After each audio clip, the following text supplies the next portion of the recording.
le Seigneur soit avec vous. Et avec votre esprit. Évangile de Jésus-Christ selon saint Matthieu. Gloire à toi, Seigneur. En ce temps-là, Jésus prit la parole. Venez à moi, vous tous qui peinez sous le poids du fardeau, et moi je vous procurerai le repos. Prenez sur vous mon joug, devenez mes disciples, car je suis doux et humble de cœur, et vous trouverez le repos pour votre âme. Oui, mon joug est facile à porter, et mon fardeau léger. Acclamons la parole de Dieu. Louange à toi, Seigneur Jésus. Peut-être à cause du peu de formation que nous avons, nous ne savons pas beaucoup de choses essentielles de notre foi. Lorsque nous parlons de la vertu de l'espérance, nous devons savoir qu'est-ce que nous espérons.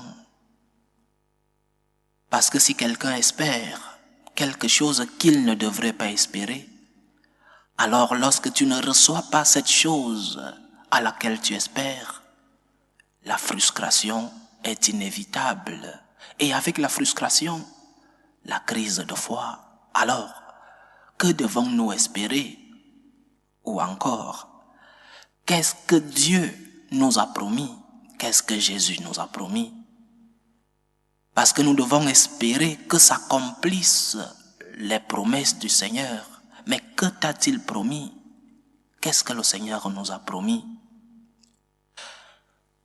Posons cette question d'une manière négative pour comprendre le fond de la méditation d'aujourd'hui. Qu'est-ce que le Seigneur ne t'a pas promis?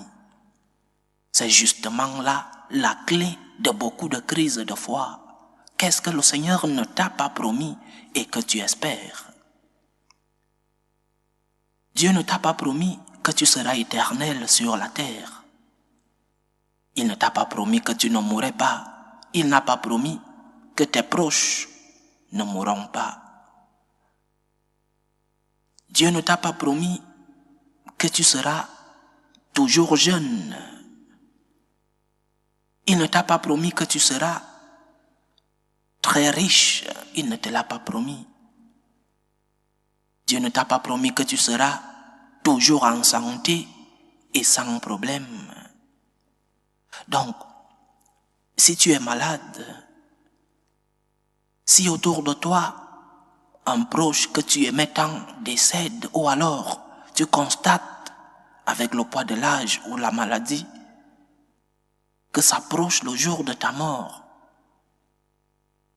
tu n'as pas de motif de te plaindre contre Dieu. Tu n'as pas de motif d'entrer en crise de foi.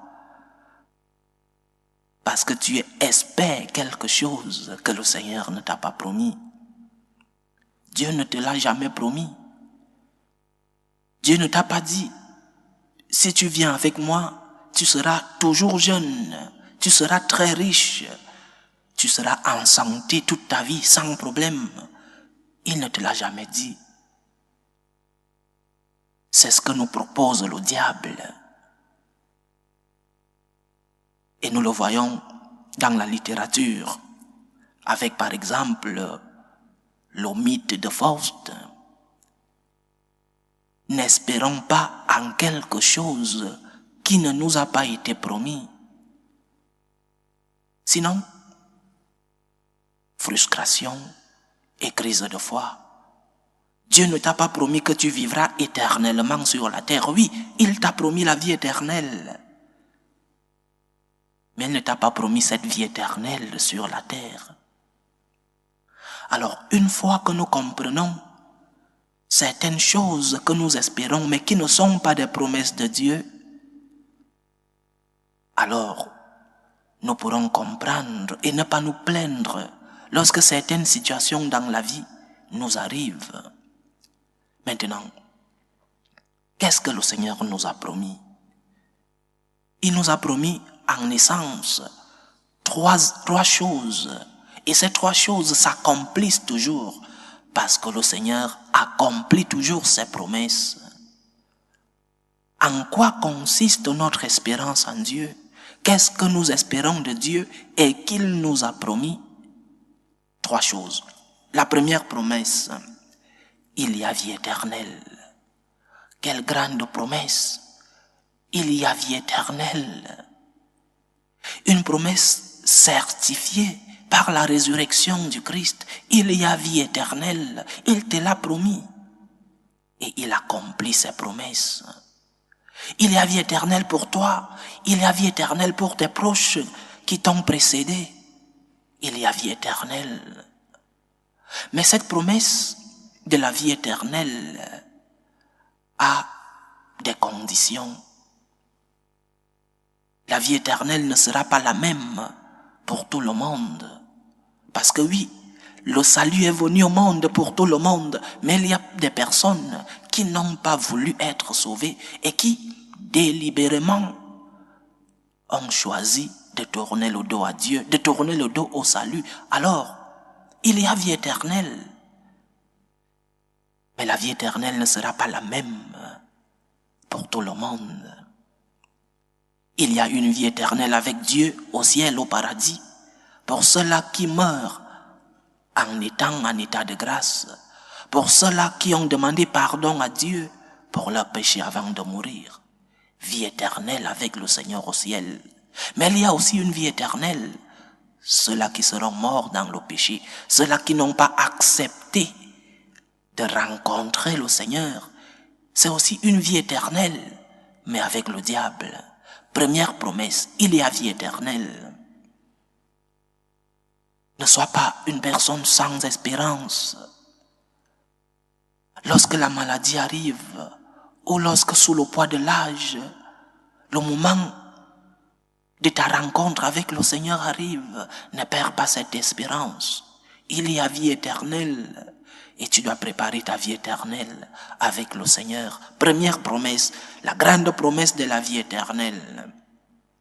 Deuxième promesse, le pardon des péchés. Si tu demandes pardon, Dieu te le donnera. Si tu demandes humblement pardon, le Seigneur, dans sa miséricorde et son amour, il est toujours celui-là qui nous pardonne. Parfois, il est même celui-là qui vient à ta rencontre pour te demander de lui demander pardon pour ton bien. Aussi grave que soit ton péché, si tu demandes pardon, il te pardonne. N'aie pas honte de ton péché devant le Seigneur. N'aie pas honte de venir vers le Seigneur et lui dire, je suis désolé. Je suis désolé, Seigneur, pardonne-moi. Je suis désolé de t'avoir offensé.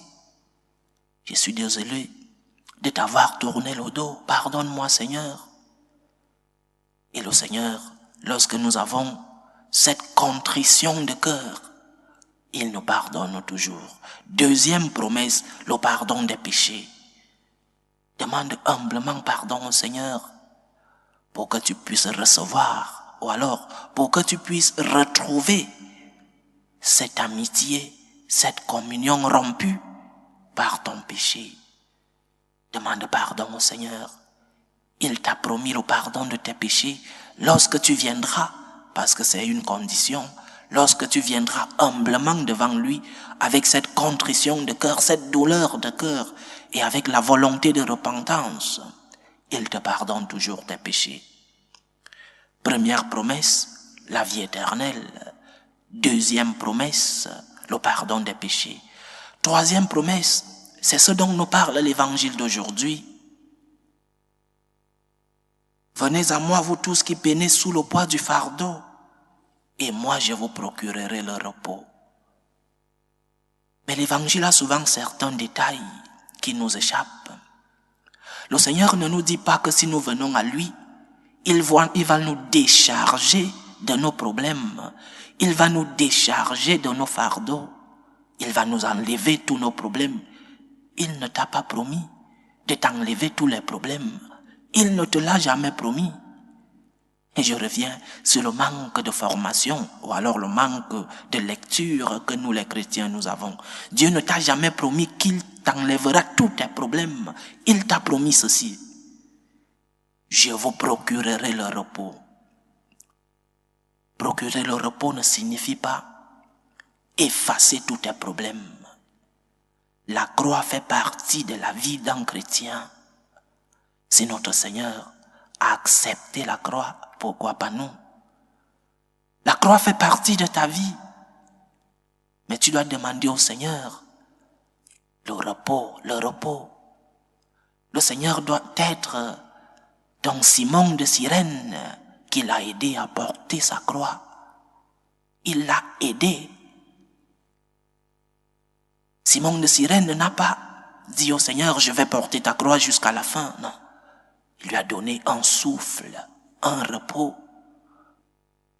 Alors, lorsque tu es dans des moments difficiles et que tu demandes au Seigneur de t'aider à résoudre tel ou tel problème, le Seigneur t'a promis de te donner le repos, c'est-à-dire une compagnie, c'est-à-dire consolation. Et la compagnie du Seigneur, quelle meilleure compagnie! Lorsque tu portes ta croix avec le Seigneur lui-même, quelle meilleure compagnie, quelle meilleure aide! Alors ne demande pas au Seigneur ce qu'il ne t'a pas promis. N'espère pas en une promesse qui n'a pas été faite. Le Seigneur t'a promis le repos dans tes problèmes, dans tes moments de tempête. Je vous procurerai le repos. Demande-lui de l'aide. Demande-lui cette compagnie. Parce qu'il te l'a promis. Et il accomplit toujours ses promesses. Qu'est-ce que nous faisons lorsque nous vivons des moments de tempête? Qu'est-ce que nous faisons lorsque nous ne comprenons pas les plans de Dieu?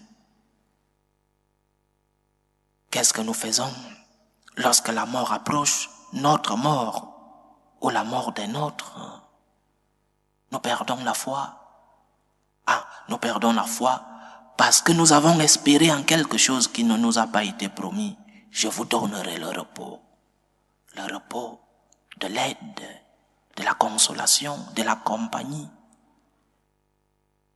Et quelle grande expérience de porter ta croix accompagné du Seigneur. Quelle grande espérance d'être avec Jésus sur ton lit d'hôpital. Quelle grande espérance d'être avec Jésus lorsque tu recherches un emploi. Quelle grande espérance d'être avec Jésus lorsque tu affrontes la difficulté de la mort. Quel grand soulagement. Je vous donnerai le repos. Le Seigneur nous a promis en essence 3 choses. La vie éternelle, le pardon des péchés et le repos dans nos moments de fardeau, dans les charges de nos vies. Et toutes les charges, parce qu'il te l'a promis, il accomplit sa parole. La parole de Dieu s'accomplit toujours dans nos vies. Demande-lui ce soulagement. Demande-lui ce repos. Demande-lui d'être ton Simon de Cyrène pour qu'il puisse t'accompagner dans ces moments difficiles de ta vie, dans ces moments de maladie, dans ces moments de croix, dans ces moments où tout semble toucher le fond. Demande au Seigneur de te procurer le repos qu'il t'a promis. Loué soit Jésus-Christ. À jamais.